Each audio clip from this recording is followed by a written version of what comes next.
Welcome to the Why on Earth Community Podcast. I'm your host, Aaron William Perry, and today we're visiting with the author of Honor Thy Label, Gero Leson. Hi, Gero. Hey, Aaron. Thanks for having me. Yeah, it's great to have you on. How are you today? A little sick, but it's not COVID. Okay, that's good. I'm glad to hear that. Gero Leson, in addition to being the author of Honor Thy Label, is Vice President of Special Operations at Dr. Bronner's.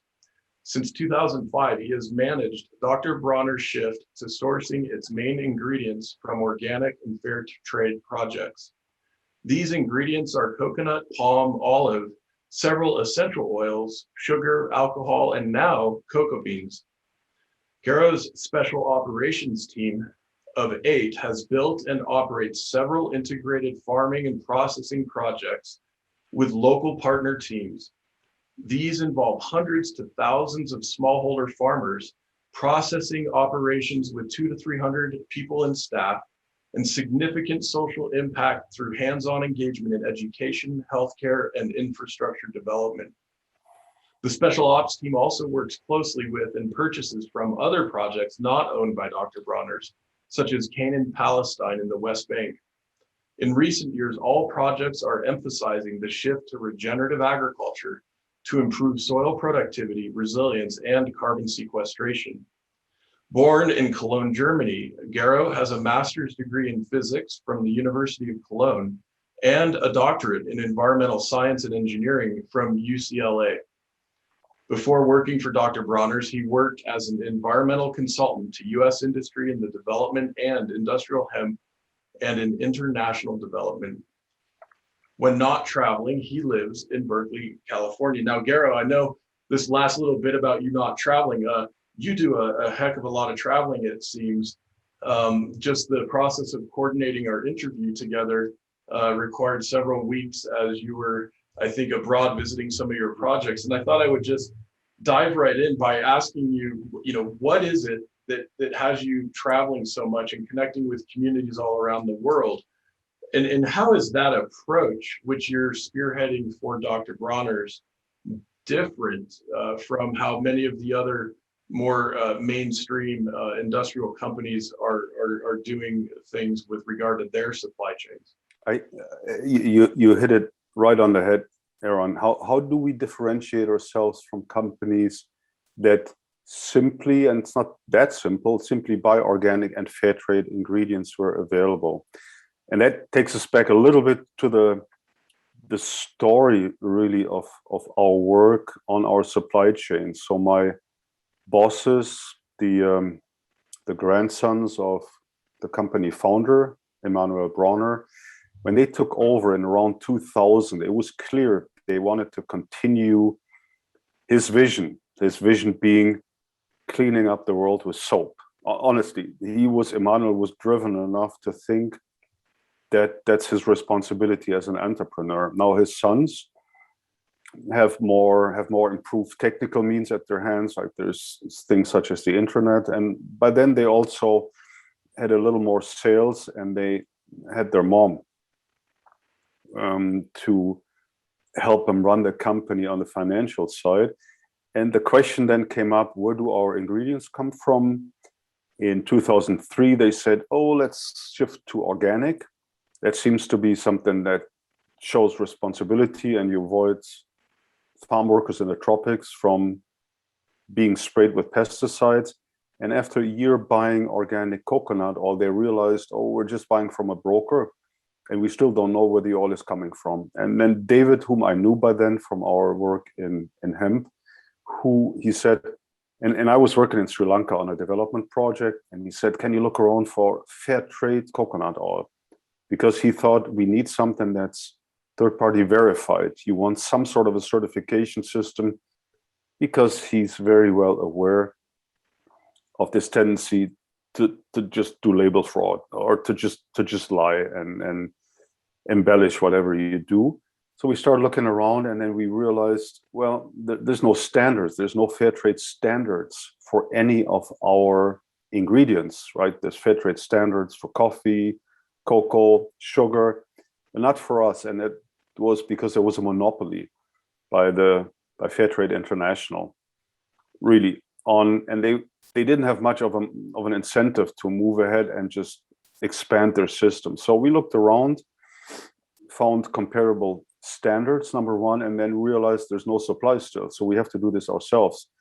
And then crazy enough, we started building our first coconut oil factory in Sri Lanka, because that's where I had been doing consulting work in Sri Lanka, and had developed relationships with business people there whom I trusted.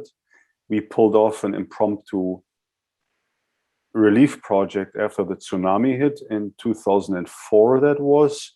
And then David said, okay, this is great. No, let's do a coconut oil mill. And we actually did this. And it stands, right? It's a real factory with, I think, 250 staff and some 1,200 farmers now. And we had not the proper training to do that, but we had enough skills amongst us to do that. So that's really the difference, is that we build our own operations that are vertically integrated, and you need to do everything from converting farmers to organic practices, get that certified, set up the system to maintain. These are group certifications to maintain that system.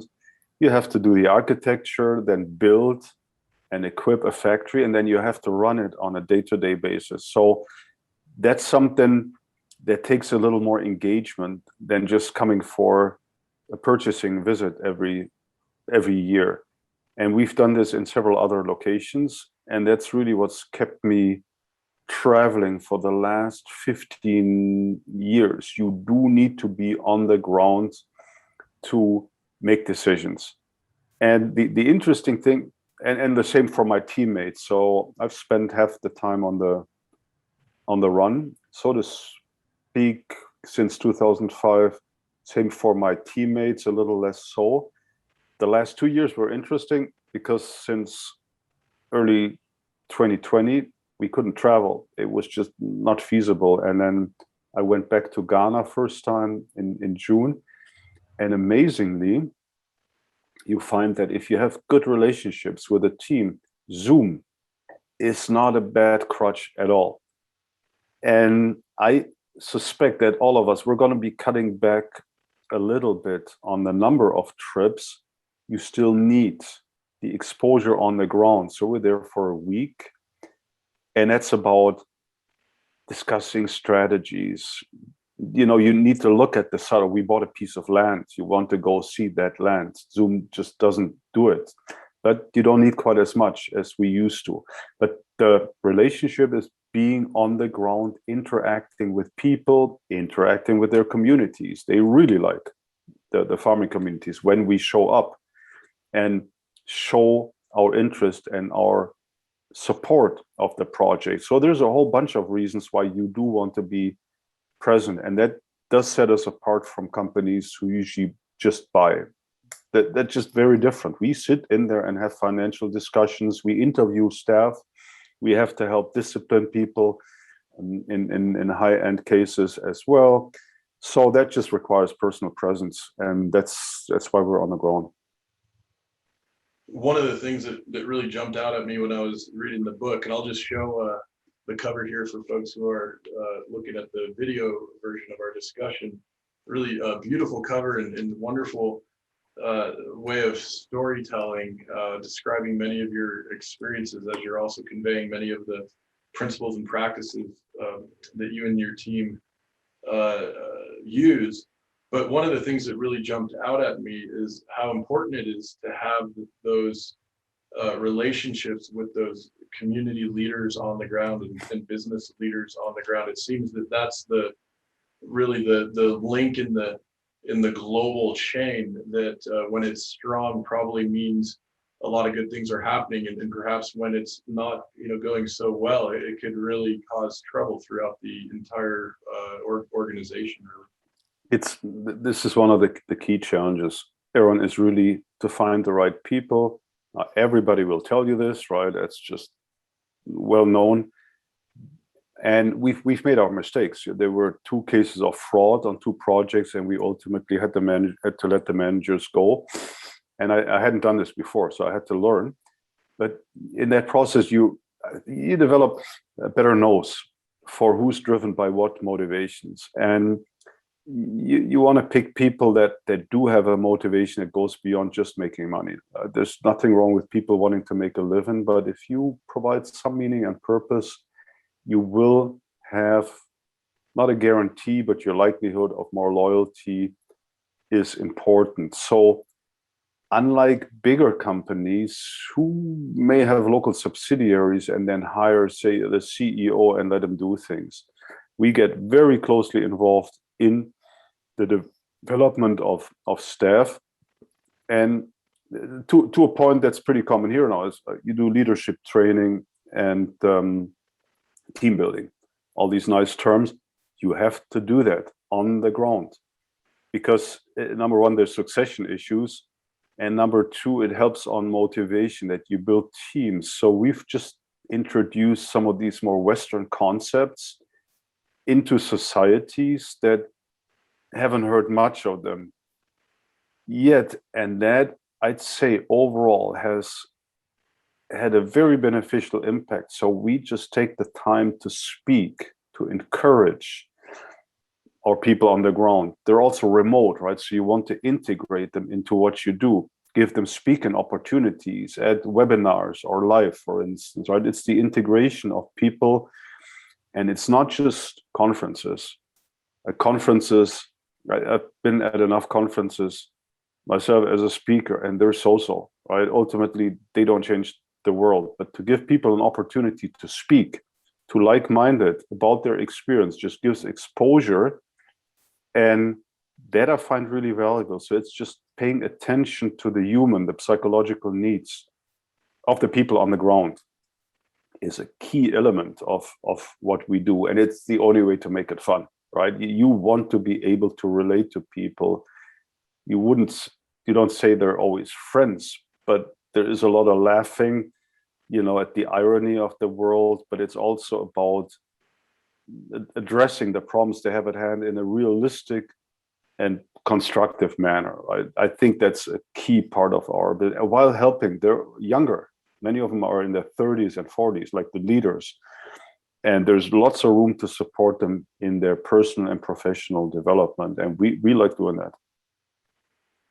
Yeah, I love hearing about this psychological and human relationship side of the work you're doing. And one of the things I want to ask about next to really help our audience understand the geographic range of what you're doing.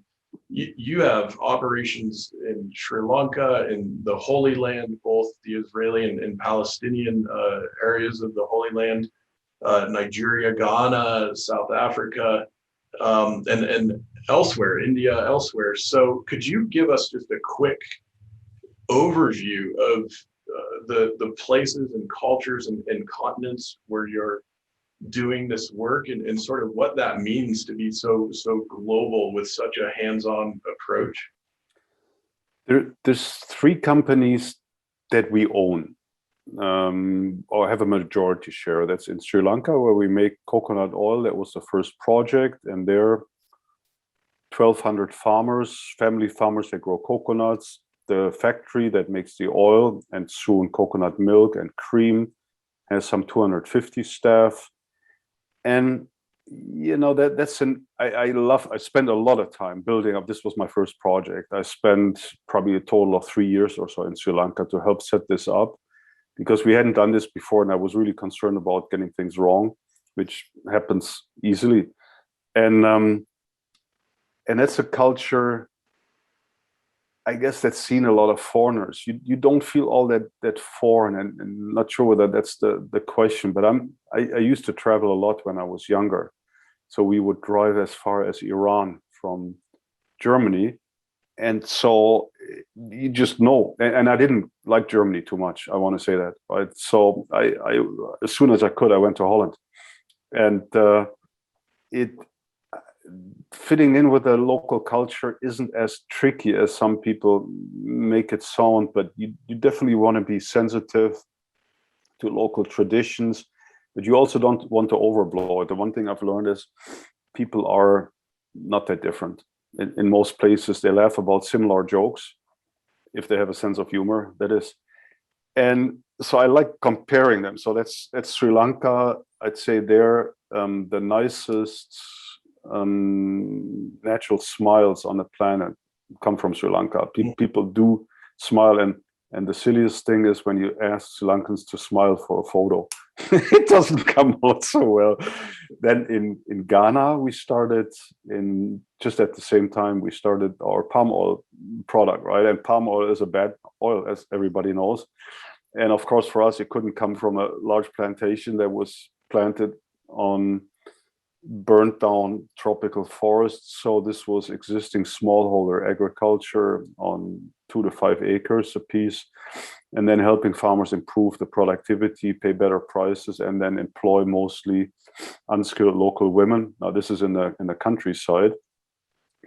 And there it's a little different, yes, but then I had gotten used to this. So you argue with people about their expectations. They think it's white people are coming, and they want to dump. They had heard of development projects, and there's free money to be had, right? So you need to overcome those expectations that people have of you, and that typically takes 2 to 3 years. You want to make sure that people understand the only thing you want to buy agricultural products at a fair price, support farmers in the process, and you want to employ people on fair and respectful terms. And on top of this, you put quite a bit of money into fair trade projects, into local schools, into the healthcare system, into infrastructure, into training people.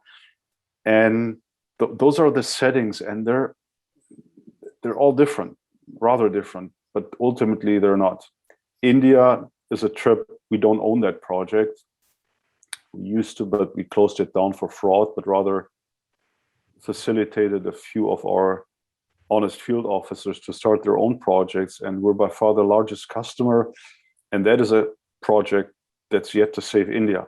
India is a difficult place in many respects, right? It's a bit chaotic. And to see a bunch of young guys wanting to take on the task of shifting field agriculture from what was super chemistry intensive to compost agriculture, where you rebuild the humus content of the soil by making compost, growing cover crops, and tilling less, while at the same time diversifying their rather dense crop. That's the task there. And maybe this is a nice example so people understand our business model. Like, we started out, of course, by thinking these projects will produce ingredients for us, Dr. Bronners. But really fast, we saw that having a company with a single product and a single customer is just a really, really dumb idea. Because number one, you make that company entirely dependent upon potential fluctuations in Dr. Bronner's demands, even though we mostly go up. But this year, for instance, we had to cut back a little. Last year was fantastic. This year is slower. And you don't really want other companies to be entirely dependent on you, number one. Number two, you want these companies in Ghana and India and elsewhere, you want them to develop a relationship with other buyers. You want them to see that the world is much more complex and that there's companies other than Dr. Bronner's, and you don't want them to focus just on the single product that you yourself buy. And India is a great example for that. Right? So the farmers there, I think we're getting close to 3,000 now. The farmers grow 3 crops per year. You can do that in Uttar Pradesh if you have enough water. And our mint oil is their cash crop, but they grow all kinds of other crops. That's wheat and rice. And then there is a lot of medicinal herbs. So what we did is to find a customer here in the United States who's interested in regeneratively certified herbs. This trend towards regenerative starts paying off.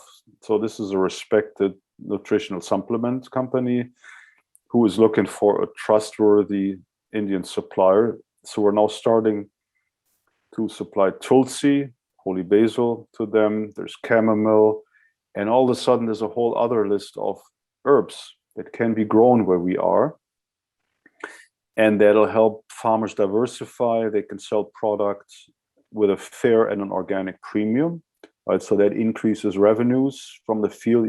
You have to do that if you want farmers to have a better income.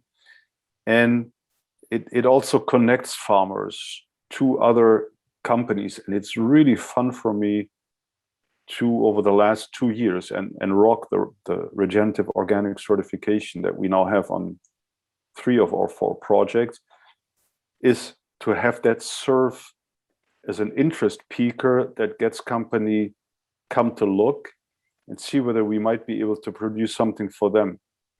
And it's really fun, and it diversifies. Peanuts from India is something that we're now doing. You know, they grow a lot of legumes. Peanut is a legume. And so we did our first container of peanuts to a great customer in Germany. So it's just expanding what they produce as rock, put it into export while not ignoring the local market too. So it's about diversification. For business reasons, and also for storytelling reasons, and for exchange, for exposure of those projects to other customers as well. That's one of my big hobbies now, is just to help establish contact. And mind you, those companies we don't own, we don't get a commission of it, right? So this is a service Dr. Bronner provides. My salary pays for that, and that of my staff. It's just to facilitate business creation between our projects and customers abroad. Yeah, thank you for sharing all of that. It helps form a picture. And you've mentioned ROC, the Regenerative Organic Certification regime, a couple of times.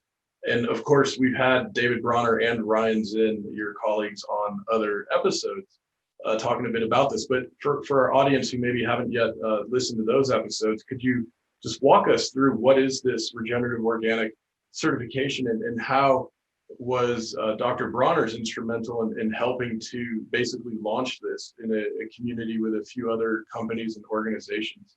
Yep. So ultimately, I would say this regenerative quote movement came out of a dissatisfaction with what organic agriculture does, right? And I believe many in the audience don't know exactly what organic is. Neither did I when we started this whole show in 2005.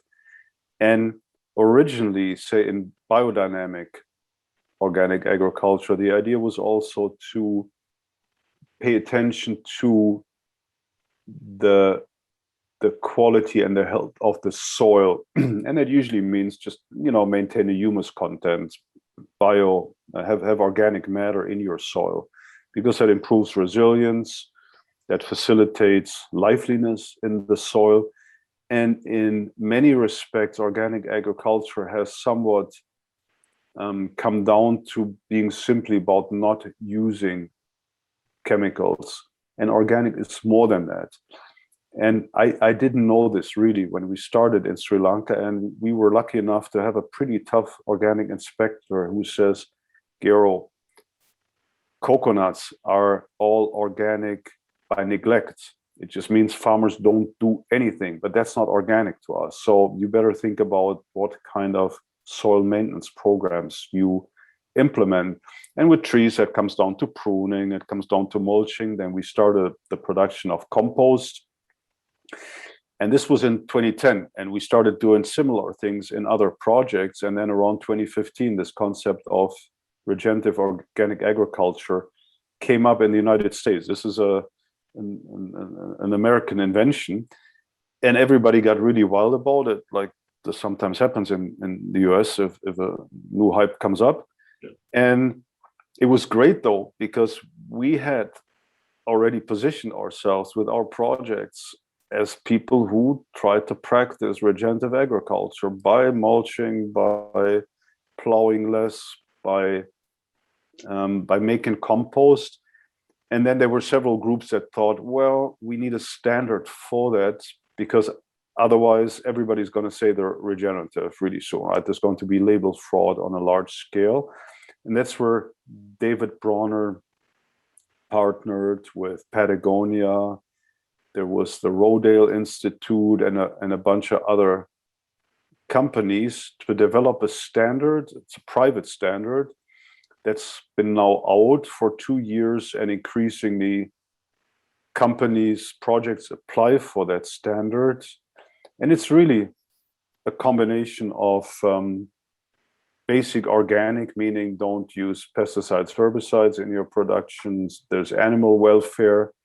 There is fair conditions, so it integrates things such as a fair trade standard or fair for life standard to make sure that anybody employed is employed on fair conditions, payment terms, and respect. And on top of this is a focus on soil health, meaning what do people do to bring carbon dioxide back into the soil? So it depends a little bit on whether you're talking field crops or you're talking tree crops. And so regenerative organic, the ROC standard that we operate under, really combines the best of, I'd say, sustainable agriculture, fair trade and social responsibility, and animal welfare. Those are the three major pillars of that. And it's a great concept. You can add it to your existing organic and fair trade certification. It's been a little difficult the last 2 years because most inspection companies did only remote audits. Right, the last 2 years were not so much fun to do inspection and certifications because you couldn't travel.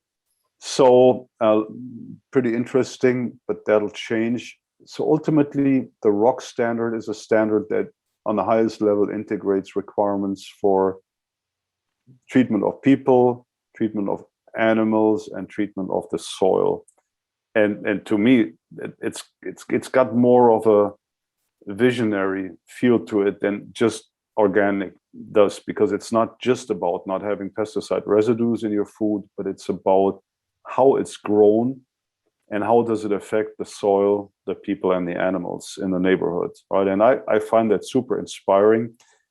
To me, it's ultimately also about being more productive and for farmers to make more money, because depending on how you do it, you actually stand a chance of increasing your yields and thus your revenue, not only by selling into an export market, by simply producing more, right? So it's quite a concept. It sounds great. Implementing it on the ground is just not without work. Yeah. And it does require money. So we do go for grants, development grants. I like getting them from the German government.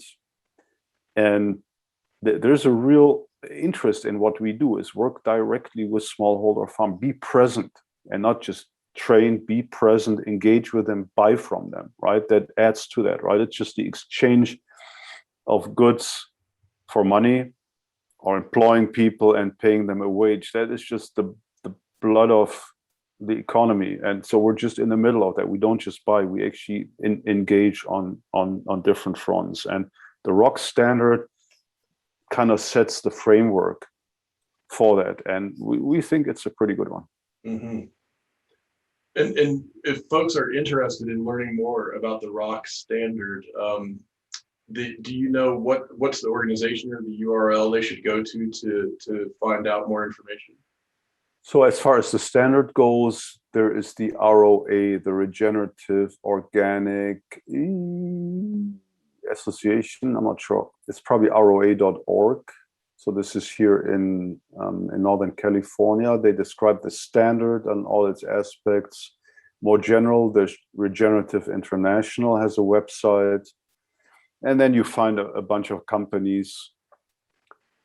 And Dr. Bronner's has a lot of coverage on our website, drbronner.com. Patagonia has now they have their own internet shop that sells their own regenerative products and those of other companies, including ours. And Mind you, this is early days still, so there's a lack of product, right? Because our coconut oil is regenerative organic, but that's a single ingredient, and it wasn't that difficult to launch that. So this was, I think, the first consumer product ever is our coconut oil, and we want to do the same with our soaps. Our chocolates are on their way to regenerative certification. Then there is fruits that are coming, cotton is coming, there's fish, there's grains, right? So just the universe of regenerative certified ingredients is gradually growing, and it'll grow faster once there's easier access for inspectors after the pandemic is over, which I don't know exactly when that is going to be, but we'll see. So I'm so curious to ask you, as an author myself, with all that you have going on in your role as vice president of special operations at Dr. Bronner's and all of these different projects you're connected with, what compelled you to write a book, A, and B, where did you write it? I'm curious, were you writing while you were on the road, or did you sort of take a little, hiatus, sabbatical to write? How did that work for you?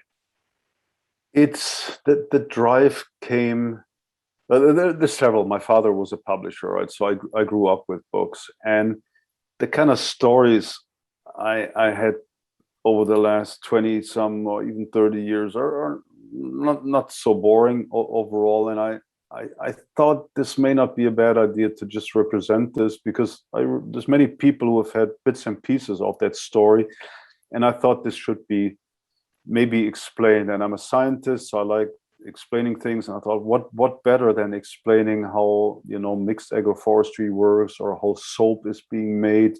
So I have somewhat of a teacher in me. It was that, and then of course there's some mystique around Dr. Bronner's, but not too many people really know what we do. Also, everybody knows we're great. Well, that's great, but it's just not very specific. And so I conspired with Ryan Fletcher, our head of PR, and he did a fantastic job in finding an agent. And then there was we found a ghostwriter to help me write the proposal, which I couldn't have done. I would have never written this book if we hadn't already sold it to Penguin. And then I don't know exactly how I did this, Aaron. This was always on the side, right? So in the evenings, mostly. During the day to write is difficult. Weekends often, when you had inspiration, and writing is a challenge. The spirit needs to speak to you, and if the spirit doesn't speak, you can sit and chew on your pencil forever, but nothing happens. And then I was lucky. I hate to say it, I think COVID saved my butt, because I had a deadline ahead of me, and I still needed to write a third of the book. So this is what I did in the spring of 2020. Where I was just at home and I didn't have to go anywhere. I still had to write. But writing on the road is almost impossible. You're just way too distracted. You need a space. You need at least a couple of days. You need conversations. With Crystal, my wife, many ideas came up. So I think this was my first and last book. It's really very, very time consuming, but I enjoyed it. It's, like psychotherapy in a way. And I had this urge to just tell people all the crazy stuff you actually can do. And it's not Dr. Bronner's is Unilever and we've got all the resources. That's not the case. And it's not like Dr. Bronner's pours millions into it. Those projects now need to stand on their own, fetch higher prices, but there's no financing of these projects, or rather cash inflow into these projects, right? My idea is to make them self-sufficient, because that's what you want. You want companies that can survive on their own in the marketplace and find customers that are interested in products like this. So all these messages I felt compelled to get out, and it just struck me. But I think no, I'm not going to do much of this anyway. It was really fun though. You finally get to put all your ideas on paper. Yeah. Oh, it's wonderful. Well, let me remind our audience that this is the Why on Earth Community Podcast. I'm your host, Aaron William Perry, and we're visiting with Gero Leson, the author of Honor Thy Label, and the Vice President of Special Operations at Dr. Bronner's. I'd like to take a moment to thank the many sponsors and supporters who help with the work that we're doing at the Y on Earth community and help make this podcast series possible. And that includes Earth Coast Productions, the Lidge Family Foundation, Alpine Botanicals, Purium, Earth Hero, Liquid Trainer, Vera Herbals, Growing Spaces, Soilworks, Joyful Journey Hot Spring Spa, Earthwater Press, and yes, Dr. Bronner's. Thank you for the wonderful grant we received from you guys last year. 1% for the planet and Ecoversity. Also, a huge shout out to the many individuals and ambassadors who have joined our monthly giving program. And if you haven't yet and you'd like to join, you can go to whyonearth.org/support and select any monthly level that works well for you. If you'd like to give at the $33 a month level, we will send you a jar of the Waylay Waters hemp infused aromatherapy soaking salts as a thank you and as a way to help you with your personal well-being practices. So a huge shout out and thanks to our wonderful friends and ecosystem of supporters. And clearly that is something that you guys at Dr. Bronner's are really leading the way with, Gero. And I am so struck that you guys, with all that you're doing in your own supply chain management and growth, you're around $100 million a year in sales, last I heard. But with all of that, what's that? We're closer to 200. No kidding. Okay. You've had a couple of banner years, I reckon. That's good to know. And with all of that, you also have very interesting mechanisms within the company to maintain your own regenerative and sustainability standards and behaviors and practices. The executive cap is interesting. I'd like to ask you about that. And also the company is donating a substantial portion of its net profits, which is also a sizable portion of its gross revenues on an ongoing basis. And I thought, Gero, if you wouldn't mind speaking to those couple of points in terms of the commitments Dr. Bronner's has made as a company and how that shows up both in the internal company ecosystem, but also in this broader network of relationships that you guys are a big part of. So it's complex and much of it is historical. You know, the company founder had this vision of saving the planet with soap. And that was a crazy idea, but he laid the foundation. It's really his son, Jim, and Jim's wife, Trudy, who in the 90s implemented what was then pretty radical for a mid-sized American company, which is full health coverage for employees.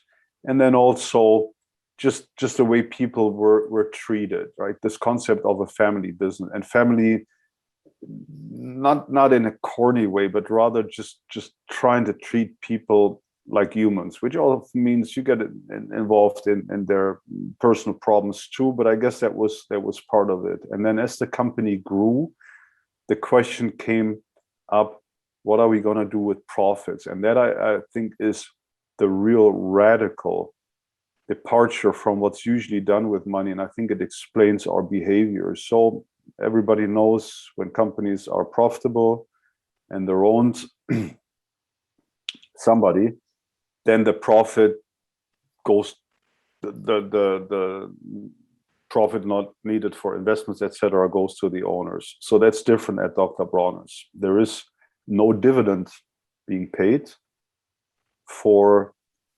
people from the profits that are being made. There's other family members involved, but they don't get paid anything that's based on operations. So essentially, there's no motivation to make more profit to enrich yourself. Rather, that money is used, in addition to paying taxes and making capital investment, that money is used exclusively on, we call it philanthropy and activism. And that is about 7% of our revenues, 7% of revenues. And that's unheard of. Good companies who think they're cool, they do 1%, and 2% is pretty high. We do 7%. That's a massive amount of money. And then one could say, well, that's nice not to pay dividends, but how about executive salaries? Because that's the other loophole. So our rule is 5-to-1. Right? The highest executive salary being paid is no more than 5 times that of the lowest paid permanent worker in the warehouse. And that means that it's just a huge amount of money left over. And in your decisions to operate, the profitability is important. We need to make money, right? That's completely clear. We operate in capitalism and you better make some money, otherwise you're not going to be around. And we actually do want to grow and we want to be more profitable because that money is used to do what I believe is just a whole range of super meaningful and important activities.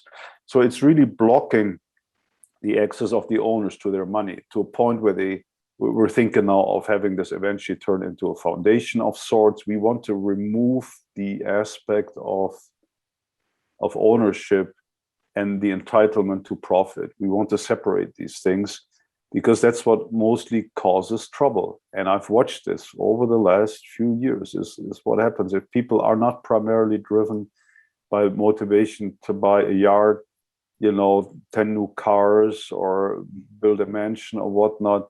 They behave differently. And to me, the Bronners are just a prime example. I know them well. I know how they live and operate. And it's just the fun of being able to make change by simply making soap and now increasingly food, I think is what many people drives, but ownership and the entitlements get in the way of that. And not too many other people are as crazy or committed as my bosses, but there's a growing number of companies that, for instance, think of not having them owned by their owners, but rather putting them into a trust or so where the owner is not entitled. So it's a slow movement, right? But it's something I find hopeful because the other extreme large public companies, they to me just symbolize, and I feel sorry for any CEO of a large public company because they can't make real decisions because they always need to watch the attitude of the shareholders. And that's mostly related to the value of the company, the stock value. So that's, I think, what we do different. So it's a combination of a couple of financial tools that we use and structures, plus just a very strong commitment to community service, which initially focused mostly on our staff and now has gone global. That's what happened the last 15 years since I've been involved, is that through going out and buying in tropical countries and elsewhere, and then supporting causes of global relevance, I would say. One being the concept of using psychedelics and psychedelics-assisted therapy to address severe mental issues, for instance, that a good chunk of the world population suffers from. So that's a major campaign, and we as a small company are a major contributor and have been rather successful. And we just raise attention. There's minimum wage issues that we've been supporting in our projects ourselves. We kick off campaigns. Some of it is schools and healthcare. But there's a great project we do in India, which is supporting women on menstrual hygiene issues, which in rural India is a real problem. So how to help women find cost-effective, non-taboo ways to deal with their menstruation, and to just do this in a way as if it was business, right? That's what I really like about it. You just look at these projects and see, can we do those? And then you look at their execution, and it's not primarily about making the photos look good, but it's about having an impact. So we're super impact driven, and that's because we like these things to move along just like business would. So that's, I think that may give an idea as to how we operate. And it's not without problems, absolutely, right? You have operational issues, there's issues with staff, and there's whatever there is in normal companies. But the way we deal with this is more open. It focuses on communication and constructive engagement. And it's increasingly difficult as your companies grow, but that's one of the foundations of what we do as a company. And I think many companies could learn from that just a little bit. Yeah, thank you for walking us through that, Gero. And I want to just mention really quickly too that folks can find out more and connect in with the Dr. Bronner's community on social media. Dr. Bronner, that's on Facebook, Instagram, and Twitter. And then drbronner.com, of course, is the website. And it's so neat to hear your perspective of the Bronner family and their values and ethics and priorities. And I really enjoyed in the book, and I'll just show one more time the cover for our video audience, Honor Thy Label. I really enjoyed how in the book you have these little 2-3 page vignettes from different contributors, including Trudy Bronner, David Bronner, Mike Bronner, and others. And it really fills out the experience of kind of getting the voices of others in the community and in the leadership of the organization. And one of the things that really touched me in the storytelling of the book, Gero, is the way in which you were able to help facilitate some really beautiful healing and reconnection with the Bronner family, which was the Heilbronner family originally in Germany. Of course, it's a German Jewish family, and we know with the history of the Holocaust and all that has happened several decades ago, that this opportunity for healing and reconnection had some real depth and importance to it. And I thought, if it's not too much to ask, I might ask you to just kind of walk us through that a little bit, kind of how you were in this unique position, being of German origin, to help facilitate this process that occurred.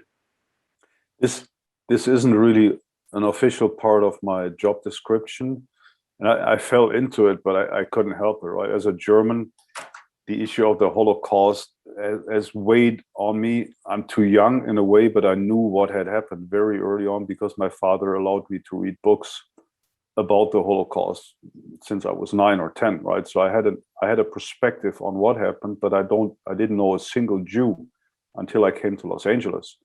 But they just weren't too many in Germany, and they were somewhat secluded, and there was a taboo in a way to talk about it. Right, there was guilt, and it always bothered me. And so we fell in Los Angeles. We fell into Jewish friends really easily. That's just what happens, right? You have Jewish friends at school.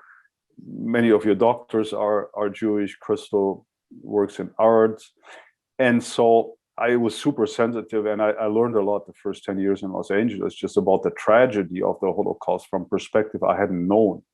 I had not known how much of the German soul actually Germany had killed or driven out of the country, which is what the smarter and more mobile Jews did early on. And then the Bronners were just one example of such a family where the parents of the company founder were killed in the Holocaust. He himself was traumatized by that, which drove much of his engagement, his idea to save the world through soap. And as soon as I started traveling with the Bronners and we were thinking of developing distribution in Germany, David asked me whether I could support. There were contacts that I could speak German, and I was super motivated. So I started organizing trips to visit the two places the ancestry came from. That's Laupheim and Heilbronner, and both in southern Germany. And then just to dive into the story, right? And that just added a layer to me. I knew this all theoretically, but if you're confronted with the actual narrative of a family that has gone through this incredible horror starting in 33 and ending in 45, or not ending, whichever way, And so I became super engaged in organizing visits, and then also made funny coincidental connections between people who knew the Heilbronner family from way back when, and now I found myself selling palm oil to that organization by complete coincidence. And that's been moving and motivating. And one of the latest climaxes is that we managed to buy the house where the first production of the Heilbronner family of soap started in 1858. That house was on the market when we visited. So Mike Bronner and I gave a talk to the local middle school, and then the house was available and we bought it. We're going to convert it, and it's going to be a place where slightly handicapped people can live. We put a little museum in the basement where the production was, right? So this is a fantastic way of reconnecting with your history. And again, it's not just marketing. It's a great story for sure, but it's also about reconnecting and teaching younger Germans that we're a little different, and that it's not just the grudge. There's no grudge against Germans, and many don't know that, right? That most Germans who immigrated, they felt like Germans. It was just a brutal thing that happened. But the hatred towards Germany is not so much people that were affected themselves, German Jews. So all of these things I didn't know, right? So this really enriched me too, and gave me a very different perspective on the brutality of the Holocaust and how it affected Jews in Germany, and also, of course, in neighboring countries. And it's been, and then looking, of course, at Dr. Bronner's archives, with all the communication from Emanuel Bronner and his letters to Albert Einstein, Richard Nixon, Eisenhower, and everybody else, right? So that was a particular treat. He was an artist in many respects, the way he designed his letters.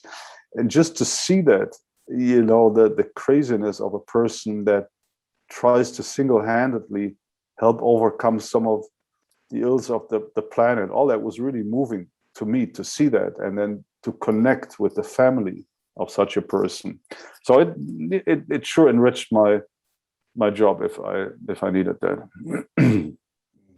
It's absolutely a tremendous story, and it was such a powerful part of the book to read, and I'm really happy you were able to share that story. Thanks. Yeah, for sure. Well, Gero, it's been so wonderful visiting with you. And before we sign off with our episode here today, I just want to, open the floors. Is there anything else you'd like to say or to share before we conclude our interview? Well, those who buy the book and make it all the way to the final chapter, right? I went off on a tangent there a little bit, and it's about the question: can this scale? Is what we do, can this scale, or is this just a tiny little blip on the map, and we are in a particularly good position? But I guess my conclusion has been, my observation is most people actually by nature are pretty good, right? As long as you let them, and power and greed doesn't get in the way too much. And there's some recent evidence on that, great books written on the subject.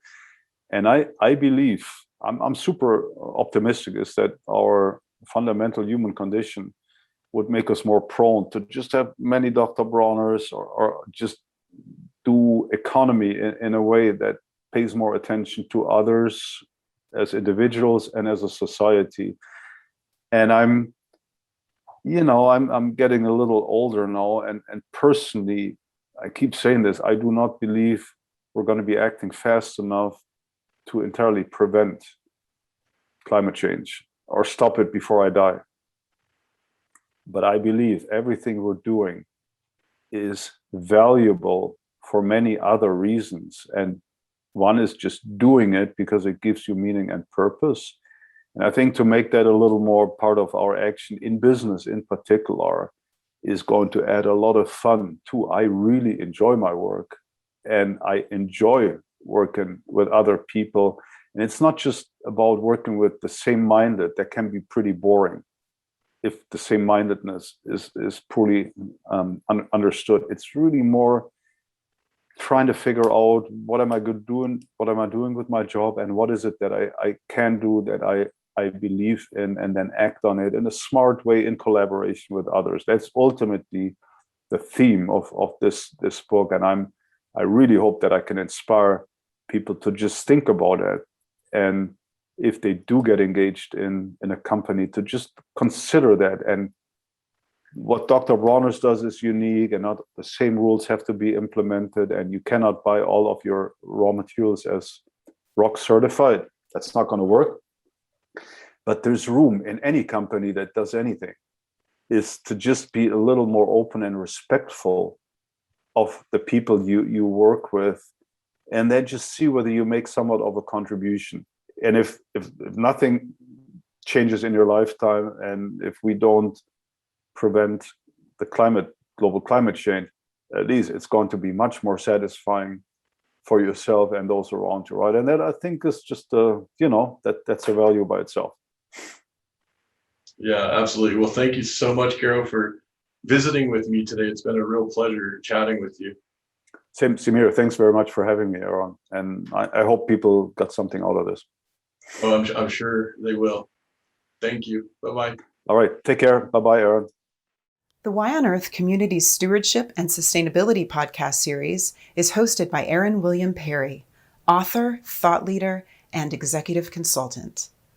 The podcast and video recordings are made possible by the generous support of people like you. To sign up as a daily, weekly, or monthly supporter, please visit yonearth.org/support. Support packages start at just $1 per month. The podcast series is also sponsored by several corporate and organization sponsors. You can get discounts on their products and services using the code YONEARTH, all one word with a Y. These sponsors are listed on the yonearth.org/support page. If you found this particular podcast episode especially insightful, informative, or inspiring, please pass it on and share it with a friend whom you think will also enjoy it. Thank you for tuning in. Thank you for your support. And thank you for being a part of the Y on Earth community.